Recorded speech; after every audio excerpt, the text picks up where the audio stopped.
else have you been playing? I need to get this out of the way. Carry on. I need to apologise for the 50th episode. For my comments towards Nintendo, calling the Super Mario All-Stars port lazy, because it's not. Because I got it and I've been playing it all week and it's not lazy. That's good to hear. Yeah, and I think, there's been a lot of noise on the internet from all sides about this port. It's caused a lot of controversy. And I was very vocal about it on this podcast and on the forum, that I thought it was lazy and I thought that it was a waste of time, and I thought that Nintendo were doing it because they know it would just sell. They don't need to do anything, so, sell it. Everyone will buy it, and they have been buying it.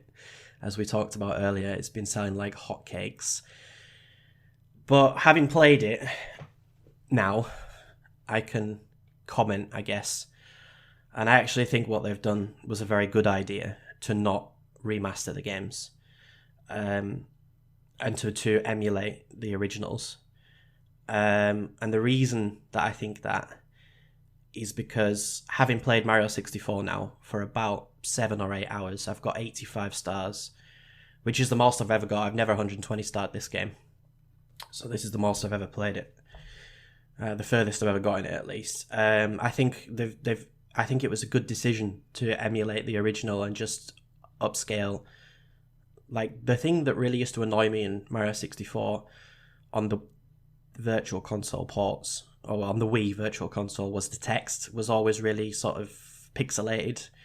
Yes. All the 2D stuff was always really pixelated, and I absolutely hated it, and it was really distracting, and they've cleaned all of that up in this game.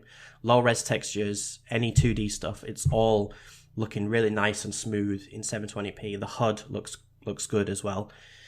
The text is readable, and it looks nice. So they've basically just taken the original game and touched it up where it needed touching up.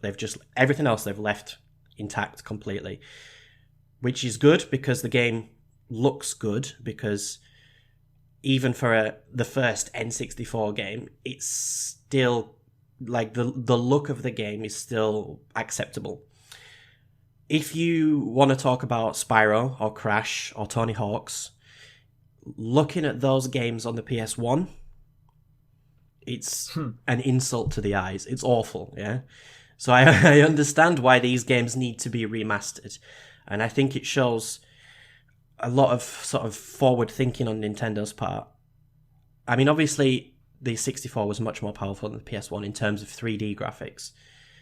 So Nintendo had an advantage from that standpoint. But Mario 64 still looks really good. The original. Like, playing it on the Switch handheld, it looks fantastic. I've got no complaints about it whatsoever, even though it's 4:3, even though it doesn't quite reach, the top and the bottom of the screen. There's black borders, but it doesn't matter. Like, it still looks really good. It still runs perfectly fine as well. Like, the control, the movement, the momentum is perfect. And the fact that now we have a working N64, GameCube, and Wii emulator on the Switch is much, much more exciting than if these 3 games had just been remastered. Because it means... Yes, I agree there. It means that, hopefully, we'll get a Zelda collection next year. And it also opens the door for stuff like F-Zero, for stuff like original GameCube games, Smash Brothers maybe. They could release it as like a little tribute. Melee, I'm talking about Melee here. Mario Galaxy 2 obviously now probably will come as well. So I think, obviously, a lot of work's gone into this. And that's why I feel a little bit ashamed of my lazy comments, because this isn't just like Nintendo trying to make money. They've NERD in Germany, I think they're based in Germany. Yeah.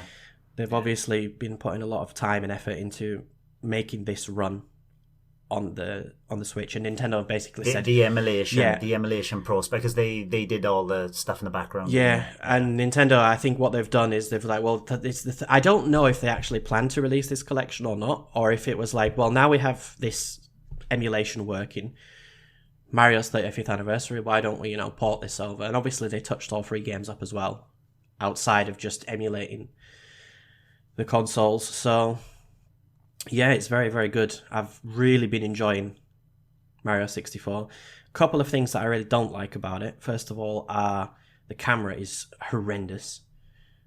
It's unbelievably difficult to use.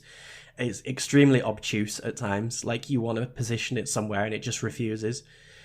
Yeah. And it's to be honest, it is a complete nightmare. The camera, even when there's no walls in the way. Even when there's no walls, just will not turn. It's a pain in the ass, to be honest, and I'm getting fed up of it. But apart from that, I've been having an absolute joy playing this game. The movement as well is a bit irritating at times. One of the things that really I didn't remember about this game, but that's cost me a lot of lives, Mario can't turn on a dime. And especially on Bowser's Castle, or not Bowser's Castle, but the Bowser levels, where you have to do the sort of 2D sort of style gauntlet. I've been dying so many, so going for the red coins on them has been pretty difficult. And because the kind of Odyssey, and even in Sunshine, you can turn on a dime. You run into the right, for example, and then you go back, and even with the jump, and you kind of backward jump, so you could literally split second turn around. Yeah.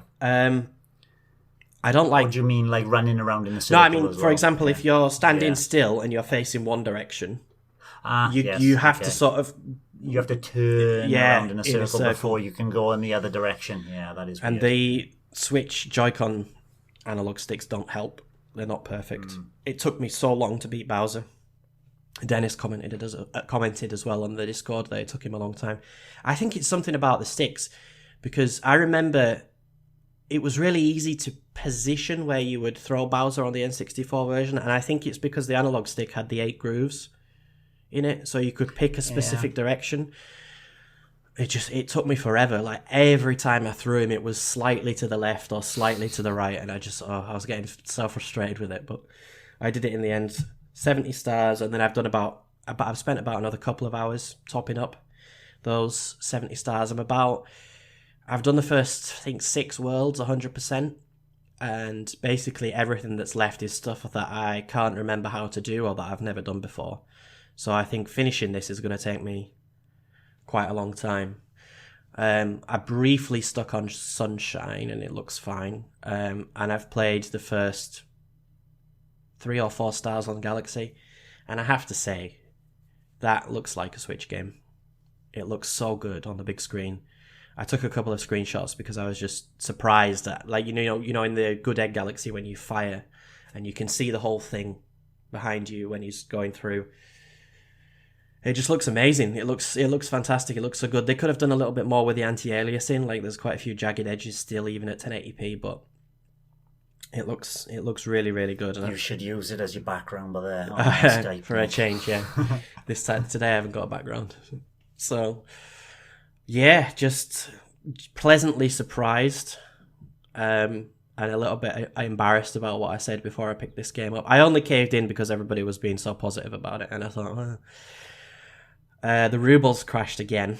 So to buy a voucher, or to buy 2 vouchers on the eShop, it now costs £75 if it's translated into pounds, which is not a bad deal. So I basically paid 38 quid for this. I know Greg got it physical for the same price, which, you know, it's definitely better than 50. I don't think I would have got this for 50 quid, but under 40, I was like, well, might as well get it. I also picked up Paper Mario digital, so I'm going to start that as soon as I finish Tokyo Mirage Sessions, which I also picked up. I found it physical for €35, and I've put about 8 or 9 hours into it so far. I've done the first two dungeons, and I'm about to go into the third. And the reason I got that as one... As good as you remember?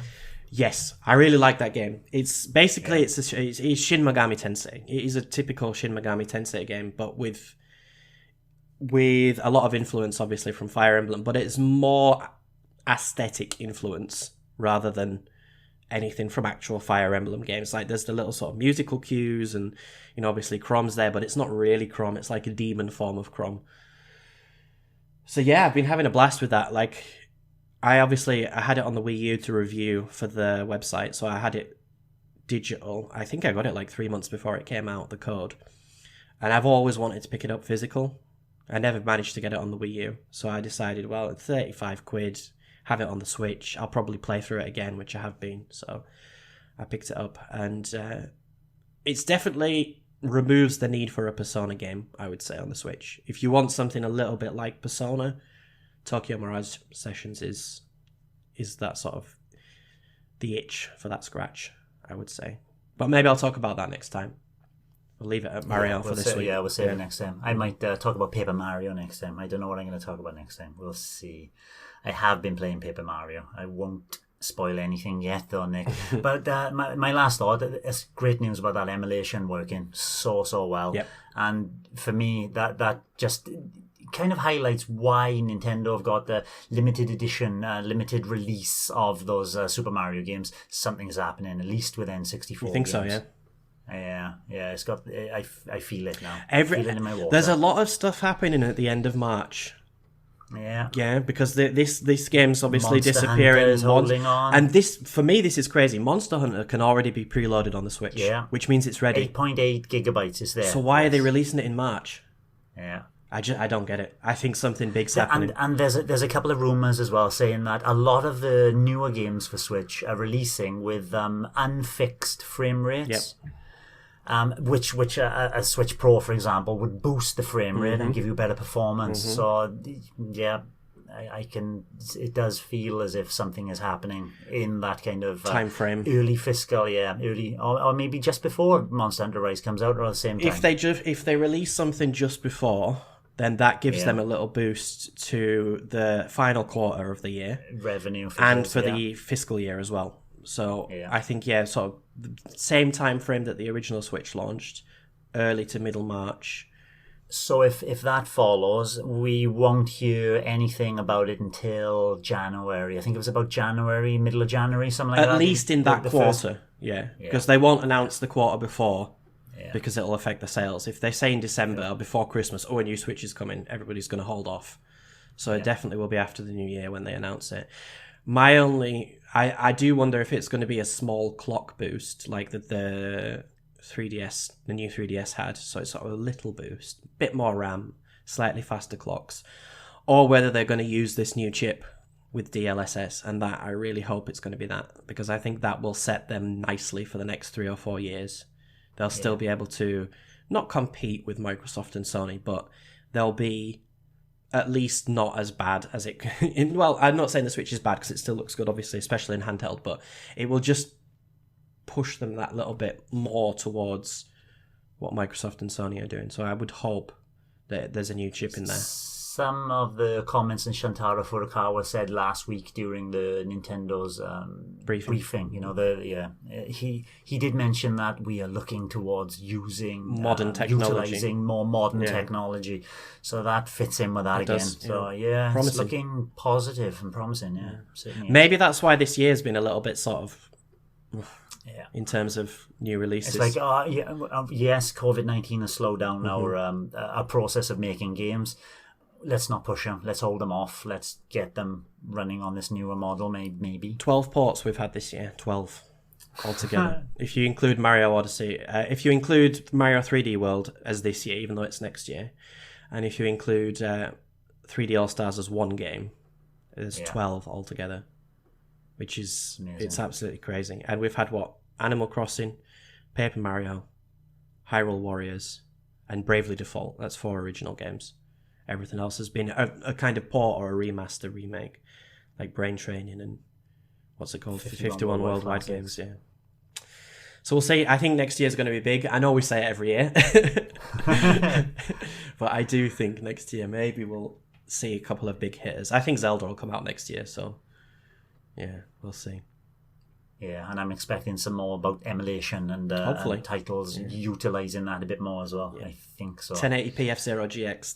That is, I'll take it. Even 720p 4.3 F-Zero X on the N64. Give it to me. I'll take it. That's what I want. Well, they've shown that they can make Super Mario Sunshine, from 4.3 into 16:9. So let's do it for some other games. GX already was 16:9. Ah, was it? Mm-hmm. Yeah, you could. That already had an option. Can't remember. Okay. Exciting. Cool. Thanks for watching, and don't forget to hit the subscribe button and give us a like if you've enjoyed our content. You can also check out our other great content on Twitter, Facebook, Instagram, and the N-E Café podcast from all good podcast providers. Just follow the links in the description below.